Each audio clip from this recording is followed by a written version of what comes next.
আসসালামু আলাইকুম বন্ধুরা, কেমন আছো? ভালো আছো তো? এই যে বাবরি মসজিদের লেগে চাচা ভিডিওটার ওপরে দেখেন চাচা কি বলছে। তো আপনারা যদি ভিডিওটা ভালো লাগে প্রচুর শেয়ার করবেন বন্ধুরা। আমার মুসলমান ভাইদেরকে দয়া করে বলছি, প্রচুর শেয়ার করুন ভিডিওটাকে। চাচা আমি দেখতে পাচ্ছি চাচা অনেক দূর থেকে আসছেন। বর্ধমান থেকে আসছি। বর্ধমান থেকে পুরোসরি থানা বাবুডাঙ্গা গ্রাম। আপনি কখন বার হয়েছেন? সকালে সকালে বার হয়েছেন। হ্যাঁ। কি উদ্দেশ্যে এসছেন এখানে? আমি বাবরি মসজিদের জন্য এসেছি। বাবুমসজিদ কে বানাচ্ছে? হুমায়ুন কবির। হুমায়ুন কবির। হ্যাঁ, কি জন্য বানাচ্ছে? এই ইসলামের শান্তির জন্য। হ্যাঁ, আল্লাহকে খুশি করার জন্য বাবরি মসজিদ বানাচ্ছে, তাই তো? হ্যাঁ। তাই বহুদিন থেকে যে বিতর্কিত ছিল বাবরি মসজিদ হবে কি হবে না, হবে।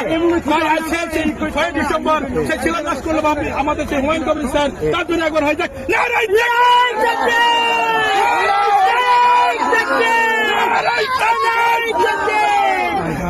এবার মামান আমি 420 সুগার, আমি খুব কষ্ট করে এসছি।